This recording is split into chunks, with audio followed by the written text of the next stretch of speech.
Ngayon po ay tuturo ko naman yung kung paano gamitin yung LVD at saka itong relay na nakakabit dito. Nakakabit na po yung inverter natin na pure sine wave. Ito yung 1000 watts. So ngayon, i-configure muna natin to. Ito hindi pa talaga siya tapos kasi wala pa siyang mga railings yung ating mga breaker. Wala pa rin mga shrinkable tube. Ito dapat may mga tubes pa to. Hindi pa siya tapos, hindi pa rin So dito po, base dito, na pwede mo siyang i-configure. Halimbawa ay ipapares mo siya dito, 12.9. I-test din natin dito kung ilang voltahe ang makikita dito. Base sa controller natin, 12.9 volts yung batteries. Dito sa ating digital, 12.9 din. Sa tester natin, 12.9 din. So dito talaga pwede mo siyang i-configure. Didiin mo lang ng isa ito. Press mo lang siya. Tapos pag nag-blink na, yan, pwede mo na siyang i-calibrate. Ang base dun sa 12.9 yan. Tagalan mo lang siya, bitawan mo lang siya. Ayun So nakaka-calibrate na siya, calibrated na. Dito, dito, dito, dito. Pare-parehas na sila ng voltahe. So ngayon, sa pangalawang pindot mo dito, sa unang pindot mo, lalabas yung 12.0. Ibig sabihin yan, yun yung disconnect. Kumbaga, mawawalan ng power tong inverter gamit tong relay. Mawawalan siya. So, i-configure natin siya sa 12.0 dahil yung 12.0, base dito sa chart natin, yung sa lead acid, ang 12.0 ang 50%, 12.0. So tama naman yung ang LVD natin na 12.0 yung mawawala ng power to. Kasi 50% na nga nagamit yung battery. Paano naman ang pag-reconnect? Dito naman, ayan mga dito tayo. Dito naman sa right side, pag pinindot mo siya, may nakalagay na 2.0. Ang ibig sabihin yan, ito yun, i-add mo lang ito dun sa, yung una natin ay 12.0. Yan yung 50%. Yan yung disconnect, LVD, low voltage, yung pinaka niya. Madi-disconnect yan. Yan. So para bumalik siya, halimbawa ay nagka-charge na ulit yung battery, hindi na siya 50%. Pwede nating iset sa, kung ang gusto nating bumalik siya sa 70% or 80%, 12.5 sa 12.5 natin. 12.5 ay 80%. Ito yung reconnect. Kumbaga, magkaka-power na ulit yung inverter natin sa pagdating ng 12.5%. Paano isa-set yun? Ito kasing yung 12.0 na yan, dito ngayon itong isa, pag pinindot mo na isa, yung 2.0, ang ibig sabihin yan yung i-add mo dito sa 12.0 para maging 12.5. So, isa-set mo siya, dalawang pindot ulit. Yan. Pwede mo na siyang bawasan. Gagawin kong 0.5 lang. Ayun, nag-reconnect na kagad. So, bakit 0.5? Kasi 12.0 yung ating disconnect. Para bumalik yung power sa inverter, mag-add tayo ng 0.5. 0.5 yung nilagay ko, 0.5 Ibig sabihin nun, yung 0.5 i-add mo dun sa isang value na 12.0, yung una, yung sa disconnect. So, ganun po yun. 12.0, tutok mo tayo. 12.0, ito yun yung disconnect. Ayan, 12.0. Tapos, itong isa, 0.5, yan yung i-add mo.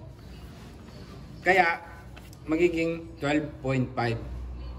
So malinaw naman ano. Ayan, may power na yung ating inverter. Tingnan mo nga dito tayo. May value yan dyan. Ayan, may display. So yan, 12.5 ano. Ganun lang po ang pag-connect nito. Sa power naman, kung paano siya ikabit. Ito yung in. Dito ko siya kinuha, yung supply. Kasi yan, pwede mong patayin. Dito, ano, para may power off tayo, emergency shut off nito. Itong LVD, dito ko siya ikinabit. So, yun lang yung power positive negative dito sa una. May nakalagay naman yan dyan sa board na V in, V out. Ano? Tapos itong, kung paano siya gumagana, ito, positive lang din at negative. Sa gitna, sa dalawang gitna nito. So, pag nilagyan mo ng supply na power ito, itong dalawang outer na to, magko-connect siya. Dito ko siya nilagay sa negative, ano. Ito, galing dito. Dito. Pagka nag 12.5 yung battery, magre-reconnect to, magpa-power to, bibigyan ng power, magko-connect tong dalawang to. So, saka magkaka-power yung inverter, ano. Ito yung pinaka-switch niya. Ito lang yung controller ng switch, ano. Itong relay, LVD. Itong relay, ito ang switch. Itong LVD, ito ang controller. Dapat, sa palagay ko lang, ano, 12.0 yung nakalagay natin dito, ano. Dapat dito, mayroon din kasi ditong option na disconnect at reconnect din. So, i-set natin. Yan, 12.6 na yan. Yan yung reconnect. Magkaka-power ito. Kumbaga ito, LVD, magkaka-power siya. So, tama naman yung ating lagay, 12.5. Sige, gawin natin 12.5. Para pantay na pantay sila. Yan. Ilo-long press mo lang din. Tapos pag nag-blink na, pwede mo nang babaan. So, 12.5, magkaka-power to. 12.5 din to, magkaka-power at ito. Kumbaga sabay-sabay sila. Kinalibrate lang natin na pare-parehas para hindi magkasala-sala. So, doon sa reconnect naman ay 12.0 pala sa disconnect. So, naka 12.0 ang disconnect nito. Dapat ang disconnect din ito ay 12.0 din. Try natin kung hanggang saan ito. Pero palagay ko hanggang 11.5 lang ito. Yan, sa pangatlo, yung 11.5. Sana mataasan pa natin, ano? Kasi yun yung mawawala ng power do. Hindi ko lang alam. Ayun, sagad na nga siya, oh. Sagad siya sa 11.5. So, hindi natin siya may kakalibrate dito yung disconnect. Pero okay lang naman, bago pa mag-disconnect dito, ito muna magdi-disconnect. Wala ng power bago pa ito. Ito lang, dito din naman nanggagaling yung signal at yung power source nitong LVD, ano. So, okay lang yon. Ang isa pa, pag po ito hanggang 30 amps ito, ano, kapag nag-battery kayo, halimbawa ay pinalitan nyo ito ng LiFePO4 na battery, yung 100 amps, no? Yung maganda na yun. Kasi ang maganda sa LiFePO4, matibay siya. Kumbaga makunat. Ibig sabihin, matagal maubos yung DOD niya, depth of discharge niya ay 80%. Ito kasi hanggang 50% lang ang pwedeng lubatin. Yun, hanggang 80% pwede.